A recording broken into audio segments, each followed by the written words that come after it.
Welcome, everyone.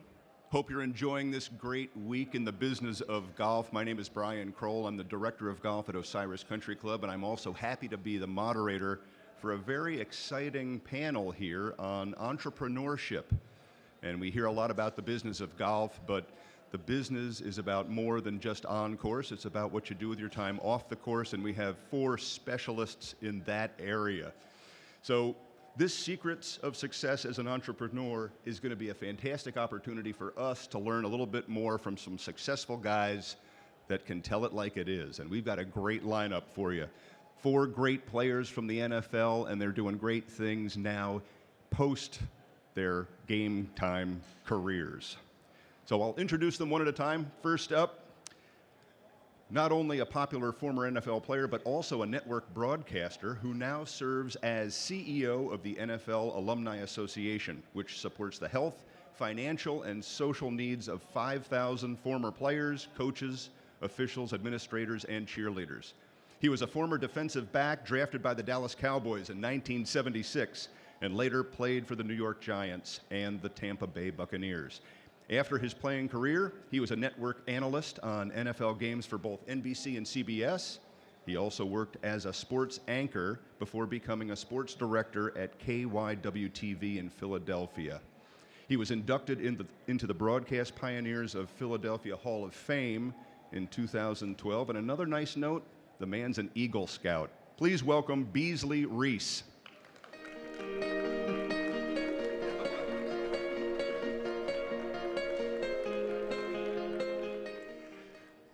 And next up, this man has earned 3 Super Bowl champion rings with the Giants and the 49ers in a 14-year professional career as a starting center. And he always looked to contribute to the betterment of his team, both mentally and physically.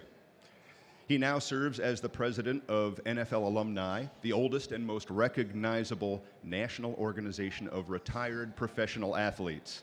Their mission, caring for our own, is to serve, assist, and inform its members and their families. NFL Alumni offers a wide array of medical, financial, and business programs to help members lead healthy, productive, and successful lives. NFL Alumni also promotes the post-playing careers of its members, and it also contributes to local community initiatives under its Caring for Kids programs. He's a lawyer, he's a bishop, he's a 5-time Pro Bowler. Please welcome Bart Oates.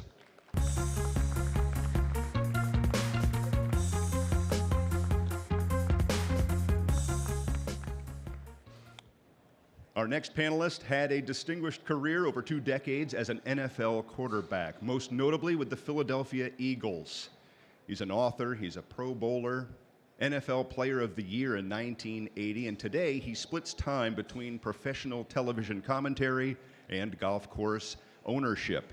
His focus is on playability, one of the 4 pillars of his approach to golf course ownership, along with affordability, atmosphere, and a good pace of play. He says each of his courses pulls in a significant profit. Quote, "I have never lost money on a golf course," unquote. I love this guy. He says that proudly because he knows a lot of people can't. This is Ron Jaworski.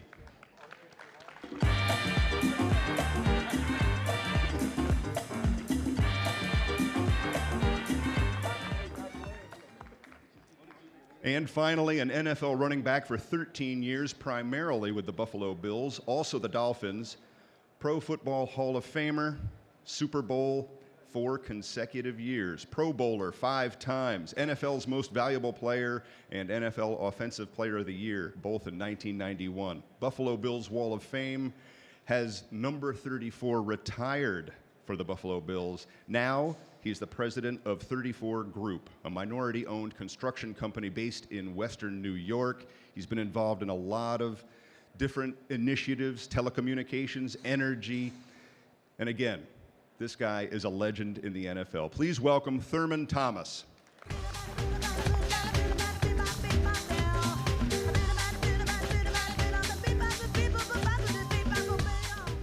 Guys, let's take a seat.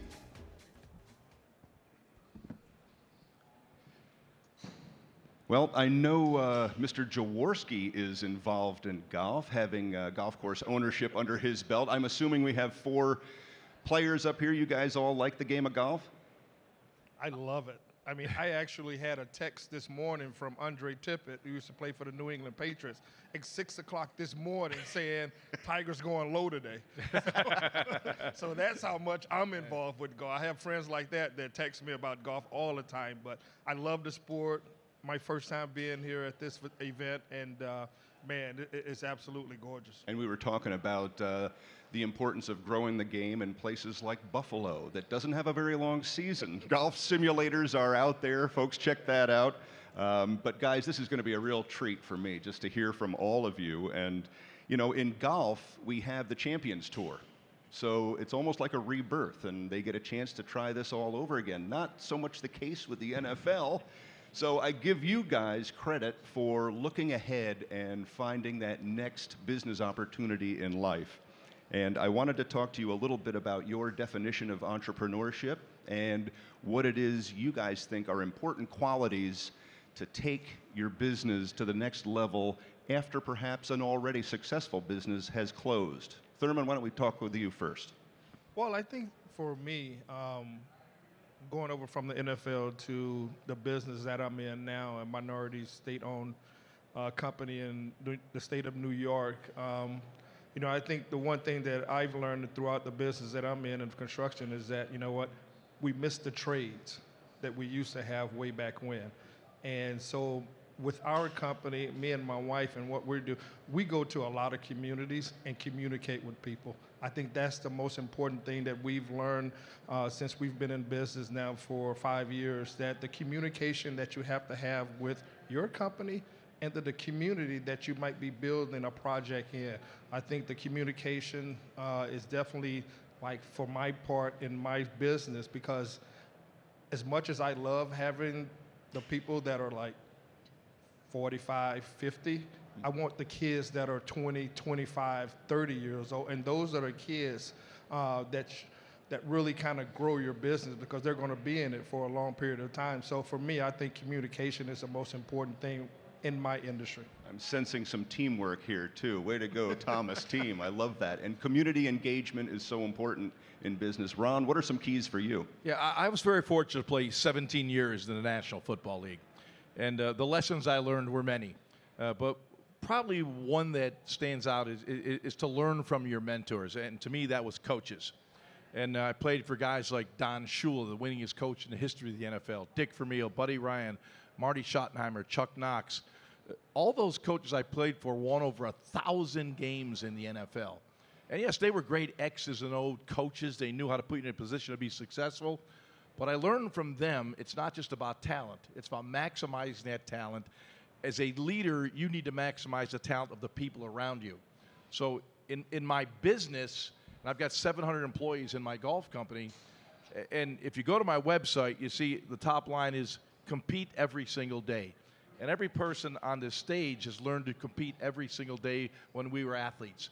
You know, fight hard, work hard for your brother. And it's the same thing that I have my staff doing. We're all in it together.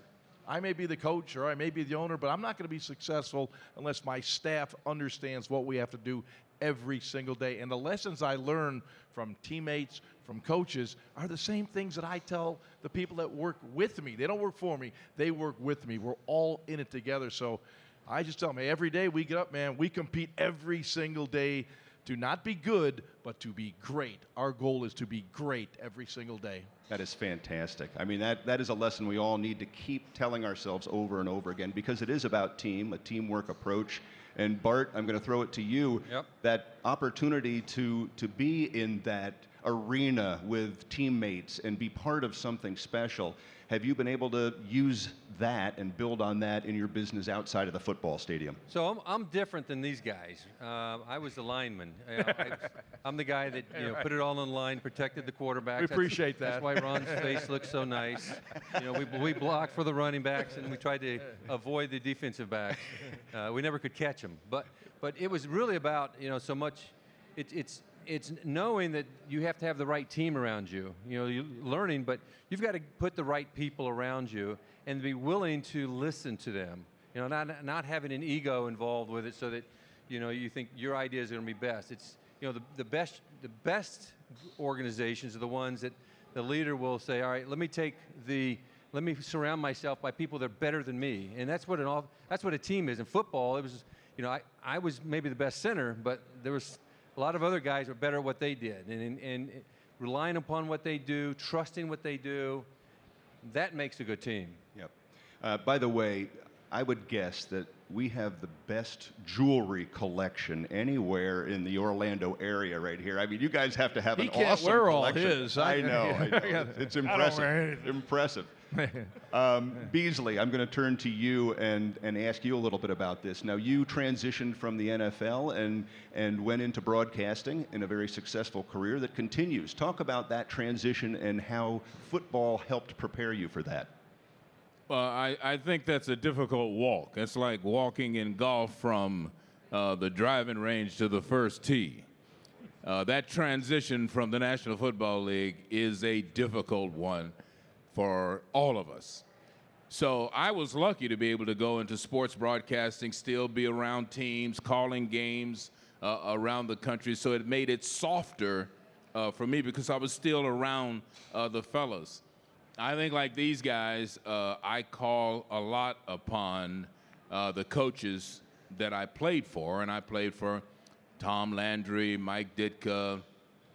It's a long list. Bill Parcells, Bill Belichick, Marty Schottenheimer, John McKay. It just goes on and on.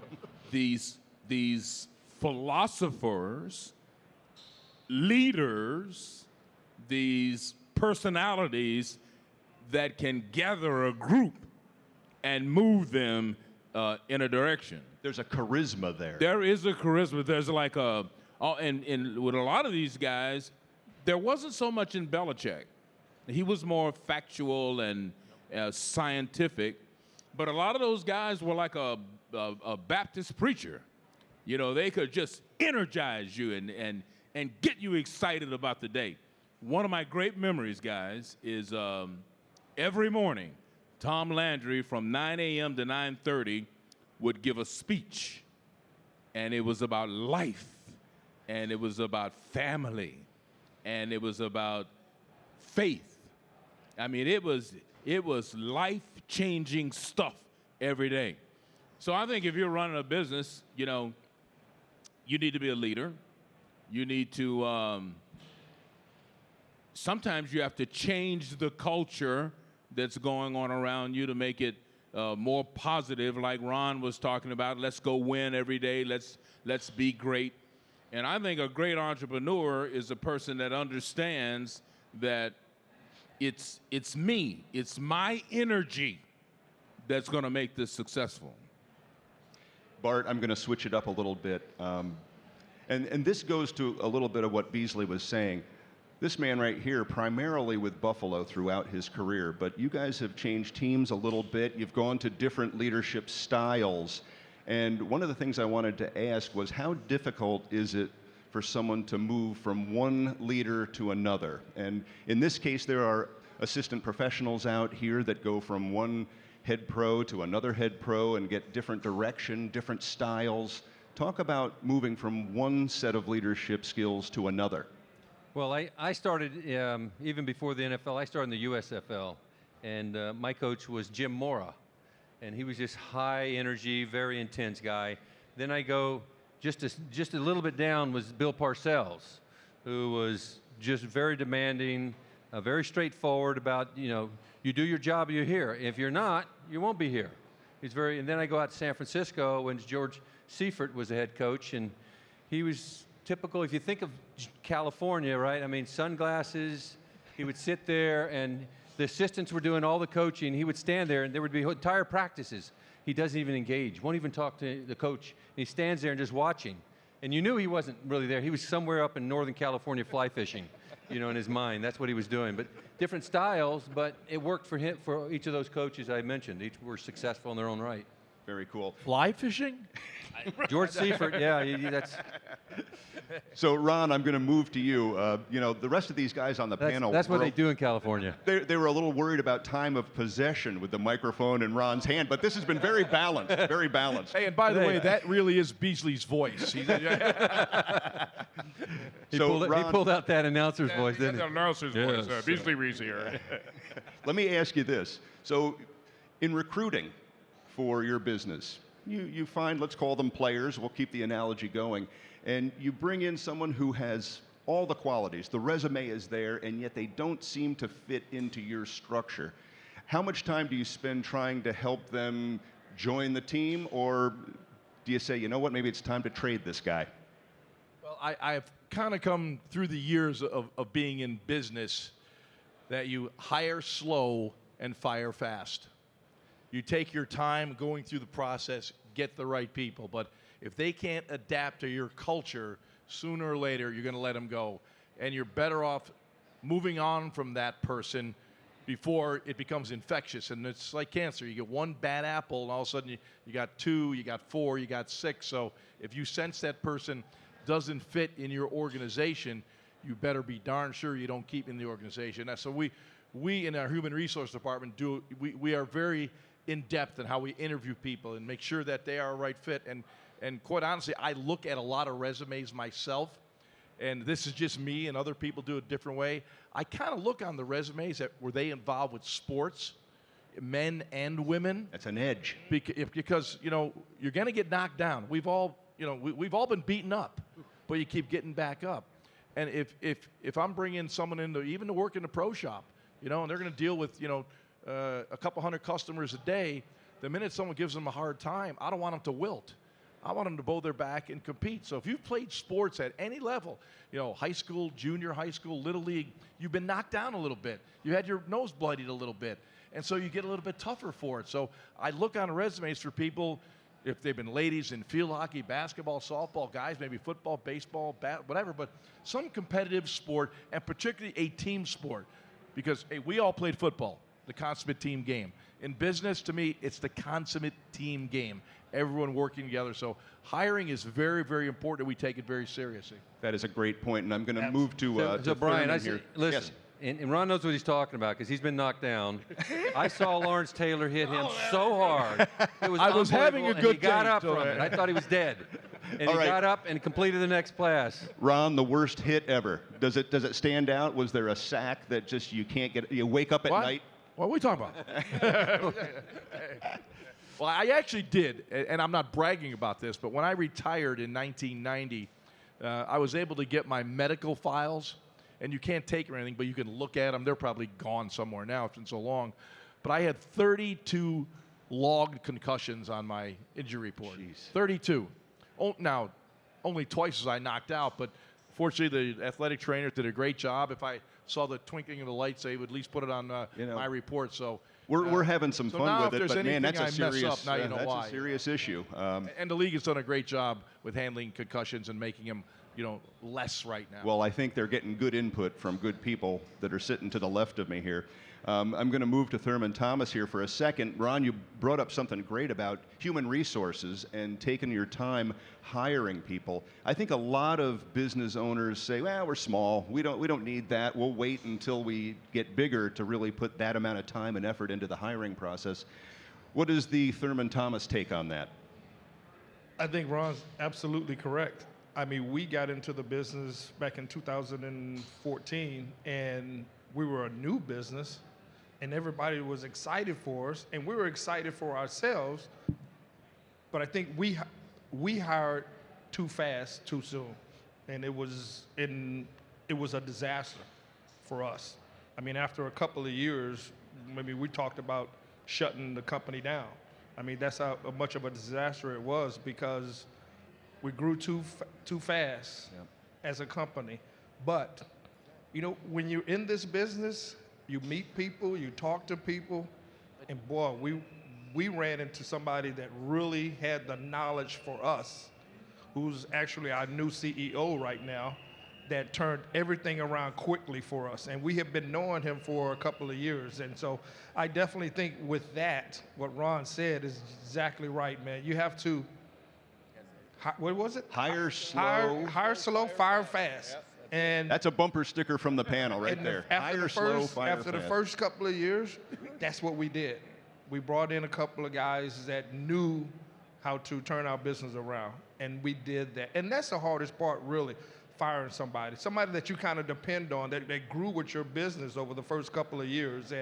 But in business, as in life, if you're not doing your job well, you're not doing it the way you're supposed to be doing it, hey, you got to fire that person. You cannot let that person hinder your ability to go out and find work and do things right. Now, speaking as a PGA professional myself, I'll turn it back and say, what kind of feedback do you allow for? Do you do quarterly reviews? The last thing you want to do is fire somebody and they say, well, why didn't you tell me I was doing a bad job last year? I mean, how often do you meet with the members of your team for a review of how they're doing it? And I'll open this up to everybody. We do it annually, but I'm around my leadership team a lot. Like we have 7 general managers and 7 golf directors here working the show. By the way, are you accepting resumes this week? Yeah, always want quality people. Okay, here we go. There's a lead. When you're in a nice environment like this, you get to spend time with people rather than just a work environment. So when each day when the show's over, we all go have dinner together, and I'm really picking their brain and see how much they're working the show and how much they're enjoying it. So, but annually we sit and we talk about and evaluate. So you need to know the score, and throughout a week, a month, a year, you always see people say, hey, you need to pick it up a little bit, man. You got to be honest with people, because the last thing you want to do is bring them in and say, hey, we have to let you go. You got to move on with your life. So if something, and they go, wait, but I didn't know I was doing poorly. So you need to give them the evaluation along the way. They need to have some objective goals, preferably numbers to reach, and something. And so that's where they know if they've hit the mark. So if they don't know if they hit the mark, then there's this confusion, there's this doubt, have I? And so if you don't have that set up and then you don't have that review, as players, we got reviewed every Monday. You'd sit there in the film room and it was merciless. I mean, they'll let you know in a heartbeat. It doesn't matter whether you're a future Hall of Fame running back, you were going to get you were going to get it if you didn't do it the right way. Yeah, and I think that's something that the PGA of America is trying to push. Accountability and the value you bring to your facility. And you could say, I'm not a numbers guy, but you better be a numbers guy. You better know how things are being impacted by your programs and your presence there. So that's an important message. I remember, not to interrupt, I remember one of the lines when Dick Vermeil was coaching the Eagles, and the players always have some slogan that they're involved in. Ours was the thrill of victory and the agony of watching the tape the next day. You know what? I'll talk to Beasley here for a second. Self-review. Listen, you get into the broadcasting field, and we talk about game film and looking back. You ever watch your performance in front of the camera and review that and try and learn from that? I started. Or were you perfect from the get-go? I started at WTOG in Tampa, Florida, if anybody's from this area. And I used to make a mistake or stumble or something I didn't approve of personally. I would leave with everybody else, turn around and go and park at the Bay, Tampa Bay, and scream. I'd turn around and go back to the station and watch the tape over and over and over for hours until I refined my craft to the point where I could call myself a pro. I mean, and I think you have to be that self-critical. You have to have that standard. You have to, and sometimes I was telling Bart recently, I'll run into a guy who's 5'11", 285, and tells me he was a pro, and I'll shake hands. Oh, well, who'd you play for him, and what position? And then he'll tell me he was a cornerback. What quarterback did you eat? 5'11", 280. And so I get right on him. Come here. Come here. Sometimes we have to remind ourselves who we are. You know, who do you want to be? What standard have you set for yourself? And are you living up to it? So that's a part of my job is I remind guys, you were a player in the National Football League. You go win at this new job, at this new direction. You go win. That's right. to do the things that you did to get into the NFL. Dang, I'm getting excited, Beasley. Listen to you. See, we're looking for motivation here. This is beautiful. Can I chime in a TV story as well? Because it just relates to what Beasley was talking about. And social media now, you better be aware of social media. People will let you know immediately if you're good on the air, if your sales department is good, if your greens are bad. They will let you know within seconds if his construction company Without thinking about is it. bad. Yeah. And so I did Monday Night Football for 5 years with Mike Tirico and John Gruden. And we actually had a game in Miami the Patriots played, and Brady threw a pass up the sideline, and I went, O-S-H-I-T. And I kind of didn't realize I said it. So we go to a break, and our producer comes on. He goes, Jaws, did you say S-H-I-T? I said, no, I didn't say that. He goes, well, listen to this. Sounds like my voice. Yeah, I did say. I said, well, man, he goes, social media is blowing up. So now you got to come out of a break. We're in the break, and you got to get there. And I got Mike Tirico here and John Gruden here, and I got to apologize for using the word S-H-I-T to 20 million people. So now when you come out of the break, the camera is on me only.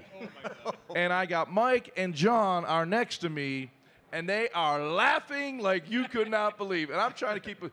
I'm sorry for using an inappropriate word on the last drive by the New England Patriots, and I apologize for that very much. And these guys are killing themselves. So social media evaluated me very quickly, like it does all your businesses, folks. Let's talk about risk, taking risks, taking chances in business and in what you guys are doing day in and day out. You hear about entrepreneurs, and you always hear, listen, somewhere along the line, these men and women have had to take chances, take risks, and go where they didn't think they might have an easy road. Thurman, how about you let us know about managing risk in business and the pros and cons of taking a chance? Well, you know what? It started back for me about taking a chance. Actually, the Buffalo Bills actually took a chance on me back in 1988 when they drafted me because I had a so-called bum knee, and they took a chance on me. And I thank them every single day for that chance that they drafted me back in 1988. It was the best moment of my life. A kid coming from Oklahoma State my senior year. My wife today, who I met at Oklahoma State, got drafted by Buffalo. She was from Buffalo. And so they took a chance on me. She took a chance on me, and 32 years later, we're still together. But in life, you take chances like that. And with the construction company, I've taken a lot of chances for a lot of people that I've hired. And you know what? Some have come back to bite me, but I've given people an opportunity.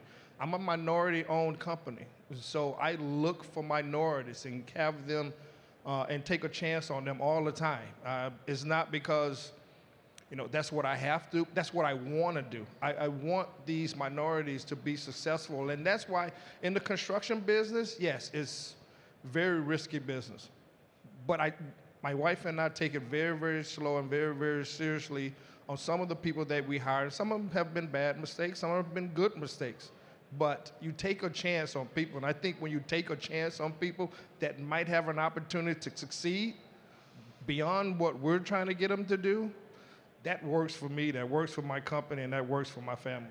Incredibly valuable. I mean, to have that experience of having someone take a chance on you at that position in your career, in your life, I know that you feel that as you go forward in those opportunities. Ron, how about you? Brian, it's absolutely amazing. It's so great to be here at this show, because I get so excited. I'm around the people in the golf business. It's amazing the number of people that come up to me and say, Charles, are you crazy? You're in the golf business. It sucks. It's declining. No one's in the golf business. Wrong. So dead wrong. 2019 was the best year I've had since I've been in the business. That's 40 years. I am really excited about 2020. So Thurman talked about taking a chance. You have to take a chance. You got to believe in yourself. Now, I can get into all the business stuff about buying right, but you've got to believe in yourself and put a good team together, and you can be successful. I'm excited about what's happening in the golf. Our rounds are up. play from women, play from kids. Obviously, senior play is still a major part, of golf. But I'm excited about the future of golf. When you walk this huge show, you realize there's a lot of people that share the enthusiasm for the game of golf and the business of golf. And I had 7 golf courses this past year, and a year ended, and I had 7 profitable golf courses. Bottom line, all in, cash in the bank. So if you're looking for someone to manage your courses, maybe you ought to talk to me. That deserves a break. Can we give a round of applause for Ron Jaworski? The golf business is good. It's Thank good. you. It Thank is you. good. I feel good after that. Bart. You're talking about risk. I mean, you've got 4 guys sitting here that lived risk. I mean, real risk, where you're physical harm. Every time you went on that football field, there was a risk of harm, of injury. We all experienced it. As an offensive lineman, it wasn't so much, for me, it didn't care about me so much. It wasn't that. My fear was, what about my quarterback? What about my running back? If I mess up, I can get them hurt. I remember one play we're playing, actually it was playing the Philadelphia Eagles, close game. I miss a block. He hits my quarterback, Jeff Hostetler, knocks him out. He misses the next 2 weeks because he has a concussion, and he can't even leave his room. That was on me. I mean, that's a risk, that we all take, and so we understand it. We understand the risk. It's really about a passion. I mean, having a passion for what you do, willing to overcome that fear of failure, because that's what there is that fear of failure, and then that's that passion of saying, can I really do this? Can I be successful at this idea, this thing that I think is such a great idea? And eventually, the differentiator is the ones that are successful, the ones that have that passion, and they won't give it up. They'll keep trying, It's indomitable. And those are the guys that will be successful. Got to have that confidence. And you brought up a great point about protecting others. Here's an analogy for the Philadelphia guys, but pretty close to Atlantic City. Going to Atlantic City with my money is taking a chance. Going to Atlantic City with Beasley Reese's money, now I've got pressure. That's a whole different thing. Hey. Beasley, let's hear from you on the topic. Yeah, it is, but that would taking never chances. happen. You've taken a lot of them. Beasley still has that first check from his first signing bonus. Well, Bart talked about physical risk, and this is not going to go well, what I'm about to say. I was talking to my son, and I just blurted out that no man ever hurt me in the National Football League. No man ever hurt me. Now, I got hurt by AstroTurf. No, I'm serious. I blew out a knee, but no other player ever hit me where I felt like I got hurt. So and I think it's the position. I played free safety, so normally I was taking cheap shots at Thurman. A couple of linebackers have the running back held up, and I'm coming flying in there. But it depends on what position you're playing. I want everybody in here to know that the NFL Alumni is a golf company, and we are open for business. We do 30-plus golf tournaments, including culminating in the Super Bowl of golf. We'll be in Pinehurst this year. So anything that you sell or do or know that you can help us raise money for retired player programs, I'm right here. I got a pocket full of business cards. We are also in the golf business, and we need your help. We need your suggestions. We need your experience. So don't be shy when we get off of this stage to walk up and shake a hand or two, and let's talk about it. Beasley, who is the defending champ of the Super Bowl of golf, by the way? This is a bad topic, people. This is a bad topic. So we have 35-plus chapters. The champions of their local tournament meet somewhere nationally. As I said, again, this year it's in Pinehurst. And the champion gets Super Bowl of golf rings. They hate Ron Jaworski. They hate it. No. They've won four we hate. consecutive years in a row. And let me tell you something. No applause. Round of applause for Ron We've Jaworski. got to get Ron out the of there. Super Bowl of golf. No, The do not Super clap Bowl hands of for Ron. golf. No, It hurts. It hurts, Beasley. I know it. Maybe I should buy a golf course. He came out of he was in my chapter in Philadelphia, and I remember making speeches about this. We went 35 years, Philadelphia never did anything in the Super Bowl of golf. And I remember one day I walked up and down the field before my group of players before we teed off, and I asked a simple question: why not us? And this boy took it and went crazy. They won 4 in a row. Love it. You know, we've heard about Tom Landry. We've heard about some coaches that have had a strong impact on you guys. If I could have you vamp on that a little bit more about sources of motivation, some great coaching moments that were impactful to your career and your future. Some conversations perhaps with a mentor or someone who really made a difference in your life. Who comes to mind? Well, I mean, for 9 years, I played for great coach Marv Levy, and who was a very great historian. He told stories back from World War I, World War II, and they all like related to football. You know, a lot of guys, including myself, didn't get it till like a day later what he actually meant.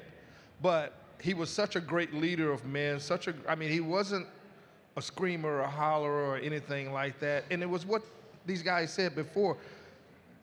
You've had all these different coaches, and Marv was a guy who, he talked about different approaches, talked about football, but talked about life, talked about family.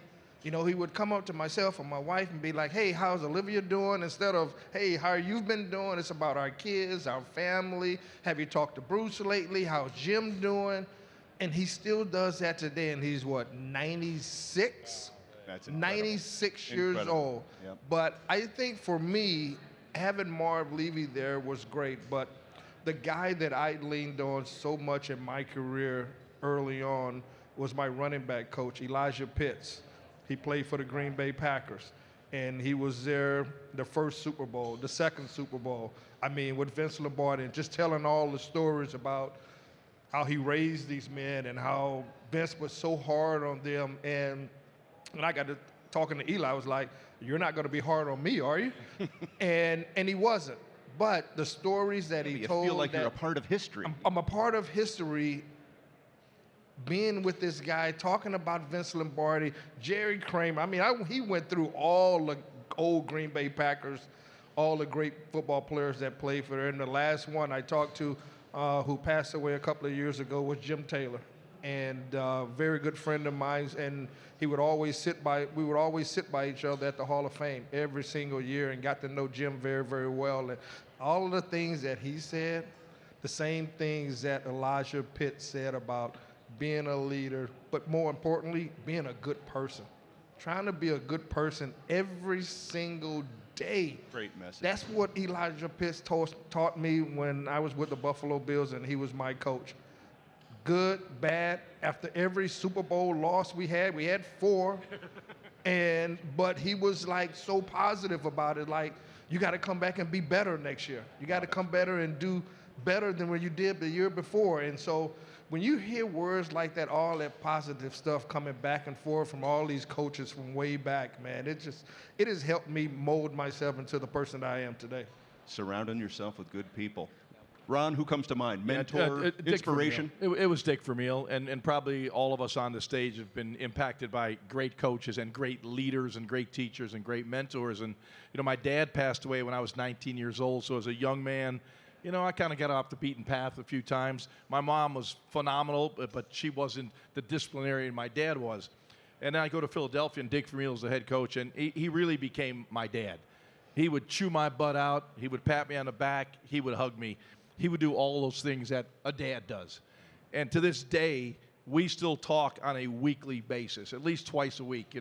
He calls, I'll call him, not only football, but what's going on with the family. So the football family is very, very important to all of us, but we all have been fortunate to be around not only great people, but great leaders that cared about us as people, not just a disposable product on the football field. So Dick Vermeil certainly, to me, is a guy that helped me get where I am today. You know, I would share that with this audience also. I think in golf, we're a very tight-knit community. This week is a great example of that. Everyone gets together. It's like a high school reunion here. And to see you four guys back there, there's that same sense of togetherness. Perhaps even if you aren't together for years at a time, you get back together and it's that feeling of, wow, we're kind of a team in our own way here. Who comes to mind for you, Bart? Inspiring. No, there's that commonality that, you know, we know, regardless of different teams, we did things and had experiences that we know that separates us, and that creates this bond that you know, that is unbreakable. With Coach Vermeil, you talk about a guy that cares. He called me I've talked to him probably 4 or 5 times this past year. He's calling us as the NFL Alumni Association because of a former player of his that he hasn't coached for 20, 30 years. He'll say, this young man's struggling. What can we do to help him? I mean, there's a guy, there's nothing in it for him except that he has a genuine concern and care for that young man. And that's the quality of person that Dick Vermeil is. Now, guy I hated, quite frankly, and that's a strong word to use. I don't say it a lot, but I'm bracing myself. When I was playing, when I played for the Giants, I could not stand Bill Parcells. Oh, there were guys that had to quit. I mean, he drove them off. They had nervous breakdowns. I'm not exaggerating, because he was so hard. He was so demanding. He was so exacting on guys.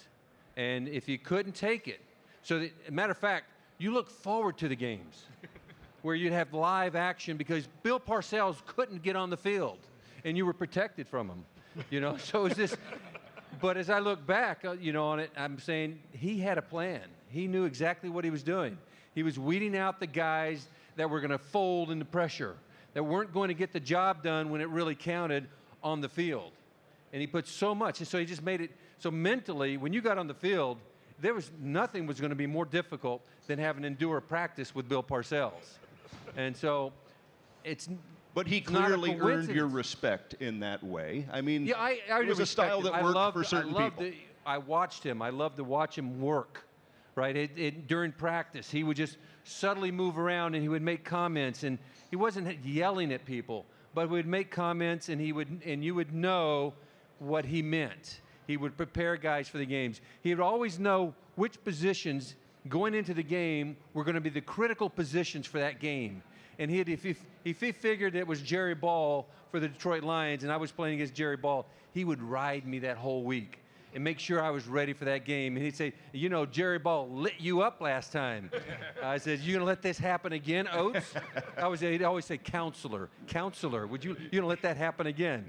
So he always had that little niche, that little way of motivating a guy so that he got the best of him. And little wonder the guy went out, and he's a Hall of Fame coach. Yep. He went to 4 teams. When they weren't playoff teams, he took them all to the playoffs, 2 of them to the Super Bowl. But different styles of leadership. Completely different. I hated him while I played for him, but respected him immensely. Beasley, another source of inspiration, motivation that you could share. It's the same story for me. I look back at my coaches and, so many wonderful memories. And like Bart, with Bill Parcells, I had a little-known defensive back by the name of Deke Pollard, and Deke drove me nuts. And but what I noticed is when I taught my sons how to play defensive back, and when I coached kids, about every word out of my mouth was Deke Pollard. Right. Every word. So it's amazing.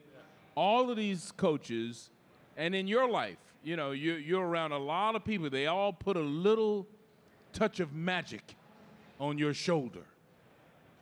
They put a little something in your life that you draw on, whether you realize it or not. It's like a building block when you're around good people. That's great. One more business-related question before we get to the big question. But I want to ask you about branding, marketing. You guys brought up social media a touch. When you have a team, you're all representing that team. And you got to remember that what you're putting out there reflects on the group you represent. Talk to me a little bit, Thurman, about sort of managing marketing and branding for the image of your companies. Well, I mean, we've done a lot of branding, marketing, because we're minority-owned, certified in the state of New York.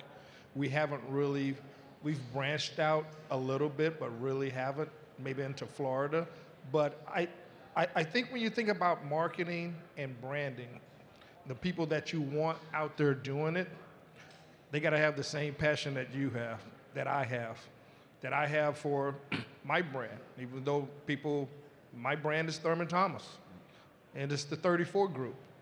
I have to have those same type of people out there. They share in the mission. They share the same mission that I want, being successful. Yeah. Being successful and helping people. And the people that my wife and I have out there, they were doing exactly that. They were doing exactly that. Things that we've asked them to do for our company and for the people that work for us, they're doing it out there on the street. They're not just talking about the project. You know, a lot of my employees get involved in the project and the people that come and work on the project. We get involved with their lives. We get involved with everybody's life. We want to be involved with everybody that's on that project working. We want to know every single thing about it. What company you working for, who did you come from, and all that stuff. So we dig down deep because it's our brand that we have out there. It's my name, and I know that. And I want people to respect that. I want people to know that when they hear the 34 group, Thurman Thomas, I want them to say, that's a company you can work for, and that's a company that's real great. The whole team shares the vision, and you've built a great group there. Ron? Yeah, to me, it's pretty simple. My wife and I have this discussion many, many times about branding and who we are, what we are, and how do we want to be perceived.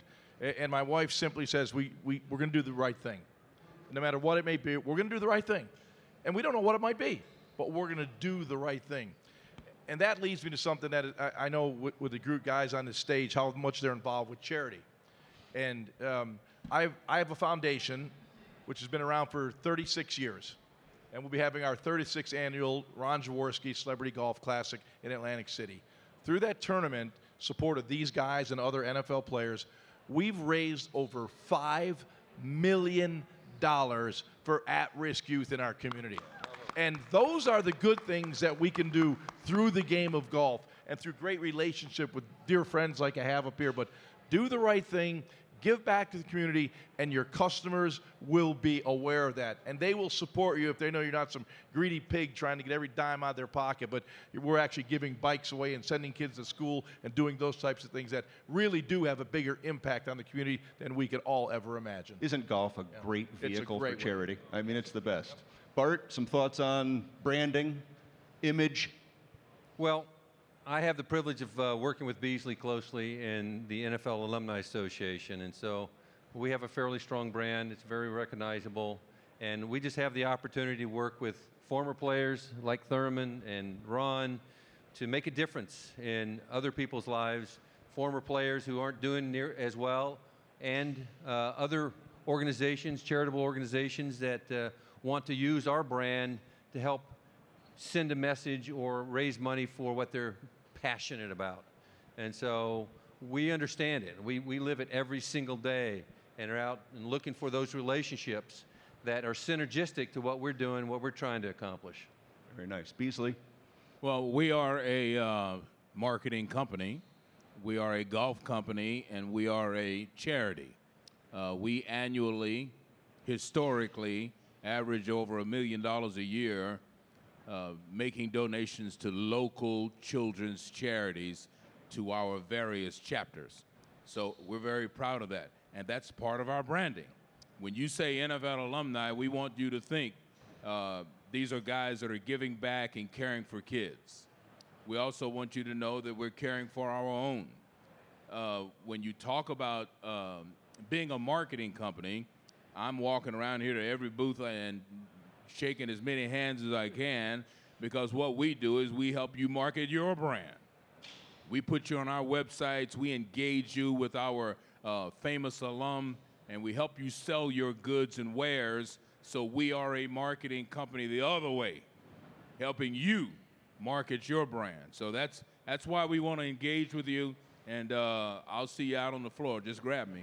Boy, there's a reason we've got these four up here. I mean, they are doing the right thing. I can't tell you how much I've learned. I didn't even buy a ticket to this thing. This is incredible. But it's probably time for me to ask a very important question. Chiefs or 49ers? You got to just let us know. Chiefs or 49ers? I don't need point spreads or anything like that. Just let's have a winner. Yeah, everybody. you know what? There's so much involved with this game. I mean, you look at Tennessee, I thought Derrick Henry was going to have over 200 yards rushing against Kansas City in the AFC Championship game. Then San Francisco, one guy turns around and gets over 200 yards. So is Kansas City going to be able to stop that running game? And if they do, can Jimmy Garoppolo win the football game for San Francisco 49ers? But since I'm an AFC guy, I'm going Kansas City. After all that, I'm going Kansas City. I just think Patrick Mahomes he's about to take over the league, I think, at the quarterback position. I think there's a reason why, you know, in the last couple of years, and even a year or so from now, you won't see Phillip Rivers, Drew Brees, Tom Brady, Eli Manning, who's supposed to retire Friday. All these great quarterbacks that we've been watching for the last 15, 20 years, they're going away. And to me, there's one guy on top, 1 and 1A, Patrick Mahomes and probably Lamar Jackson. But with saying all that, I'm going with the Kansas City Chiefs. One for the Chiefs. What do you think, Bron? Back in 1989, I played for the Kansas City Chiefs. Lamar Hunt signed my paycheck. So I'm going to stay very loyal to the team that paid me and pick the Chiefs 31-30. With a score, no doubt. I love it. Bart, what do you think? I think Bart wants me to go first. I want to see what Beasley's going to say. No, I think a lot of us, you can't talk to a pro about a game. You want to lose some money? Talk to a pro, because we have a coach. Just bet the opposite way. He tells you. We have a friend. You know, there's some heart in there. There's not a lot of science in there. And I was the host of the Andy Reid Show. I was in Philadelphia as a sportscaster when he took me to 5 championship games and a Super Bowl. I love this man, and I want him to do well. I think he deserves to be a Super Bowl champion. What a great coach. So I'm going Chiefs with my heart. No intelligence. My heart, Kansas City. I have a feeling this might not be unanimous. I don't know. Bart. So, Andy Reid, we were teammates in college, and we had one of the greatest comebacks. We were down 24 points, and in the fourth quarter, playing the Holiday Bowl, wound up coming back and actually beat one of the best teams that money could buy in college at the time was Southern Methodist with Eric Dickerson and Craig James. And they were up 24 points. We come back in the last 3 minutes and beat them. Andy Reid was the tackle, I was the center. So we were teammates together. So however,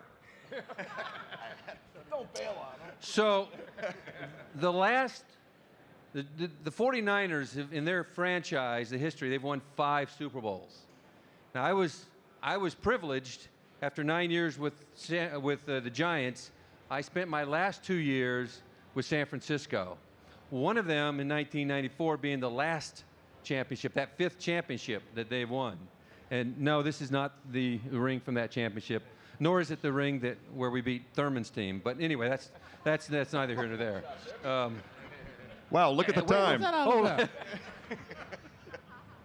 In Miami, Super Bowl 29, 49ers won.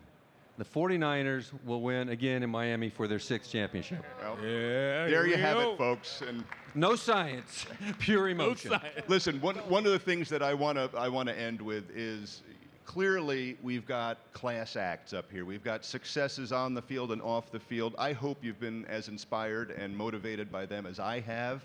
We can't thank you guys enough for being a part of this program. We really appreciate it. And as they said, they're around. You know what? Track them down. Get some more information. They're great guys, and they're great for golf, and I can't thank you all enough. Thank A round you, of Ryan. applause. Thank you, Grant.